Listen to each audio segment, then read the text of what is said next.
$1,000 for a 13-year-old kid. That's the salary my mom made. Today, we are peeking into Benni McCarthy's Lux life. How much is the Manchester United coach worth? How does he spend his millions? And how did he get there? Stay tuned to find out. With everything Benni McCarthy has done to win over his fans and show them how hard he works, he's not shy to show off the fruits of his efforts. Benni is a big flexer, and here's the proof. When it comes to digs, McCarthy moves fancy. Firstly, he owns a multi-million rand mansion in Cape Town. Situated at the heart of Clifton, this upscale property was only ever featured on TV once. Forgive us, these pics are a little old, but they get the point across. From gorgeous ocean views to meticulous designs and decor, McCarthy's mansion oozes luxury. And obviously, with a career spent mostly in Europe, Benni needed to have a place to live on that side of the world.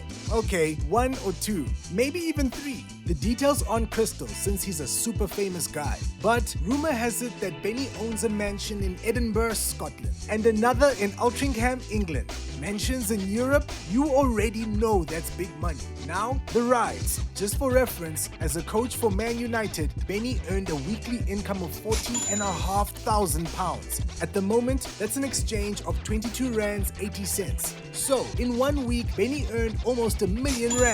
Let's not even start on his annual income. His big moves made Benni an impressive net worth of 279 million rands. With all that dough, McCarthy has gotten to drive some of the sickest whips. He once posted a picture of his old SUV collection. In the caption, McCarthy wrote, "Hard work always has a way of rewarding you." Well said, boss. In the post, it looks like a 2012 Land Rover Range Rover HSE. This SUV is powered by a 5-liter V8 engine. It produces up to 375 horsepower. If you really want to pack a punch, the supercharged model can hit up to 510 horsepower. At the time, the most expensive model cost $200,000. So, if the exchange rate was just less than 10 rands, that makes the car about 1.9 million rands. Rumor has it that Benni's most expensive car is his stunning Bentley Continental GT.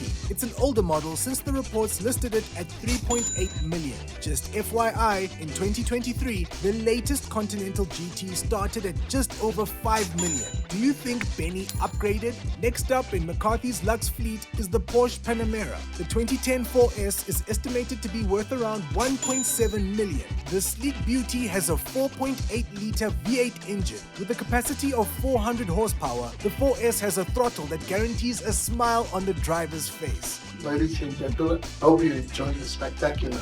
Back in 2017, Benni scored a sweet deal with Jaguar. The brand added him to their list of sponsors. Along with the sweet deal, the coach bagged a car too, the Jaguar F-Pace 4x4. Back then, the car cost around 1.4 million locally. Benni McCarthy's footballing career is glittered in luxury living. But one thing, it wasn't always that way. Picture this, it's 1995 and Benni is about 16 years old. He signed with a Cape Town-based team, 7 Stars. Some claim that his salary at the time was about 1,200 rands. A year into his professional career, McCarthy was loaned to Cape Town Spurs. During one of those matches, he caught the eye of the Netherlands-based team, Ajax Amsterdam. There, he earned around $80,000 a month. Let's see, back in 1997, that would have been 360,000 rands. But it wasn't an easy transition. McCarthy comes from the Cape Flats, a place characterized by disorder and chaos. Even as he started his footballing career in Mzansi, his training never featured the obedient discipline instilled at European clubs. For a boy from the Cape Flats, the jump to European League football was like taking a fish out of water and asking it to swim.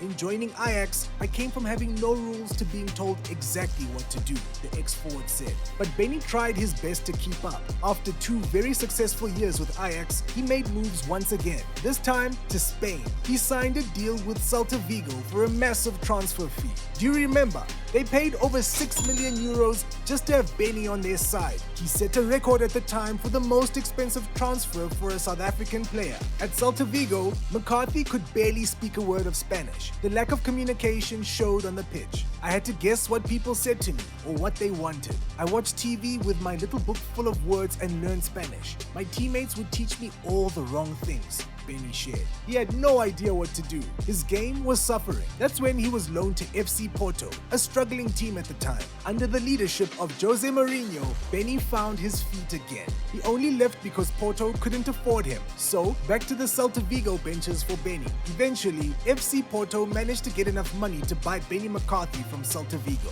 During his 03 to 04 run with Porto, McCarthy even bagged a whole Champions League trophy. And after that, we might argue that his career slowly sunk downhill. By 2010, Benni was the subject of articles like, "When the Benni dropped." Sheesh, kinda harsh. The chat was basically along the lines of, "Oh, Benni messed up his career overseas. Now, he wants to come back to South Africa and act like a diva. Being famous is crazy, hey." Once our golden boy, Benni quickly became a subject matter of, for lack of a better wording, kakprat. Oh, but he didn't let it end there. What did he do next? He bounced back. In his final season as a forward, McCarthy earned 450 grand a month from the Pirates. After retiring as a player, he tried to be a football pundit. McCarthy realized that wasn't his calling and found himself back on the pitch, this time as a coach. His career picked up. Now, McCarthy has the first-team assistant coach at Manchester United written on his resume. This is life-changing and this is next level. He's rubbing elbows with the likes of Eric Ten Hag. Oh yeah, he even coached the great Cristiano Ronaldo for a little while. If that ain't the grandest middle finger to the haters, we don't know what is. Let us know what you think of his career. Share in the comments. That's it for this episode of The Lux Life. Join us again next time when we'll be looking at another Who's Who. Like and subscribe. See ya!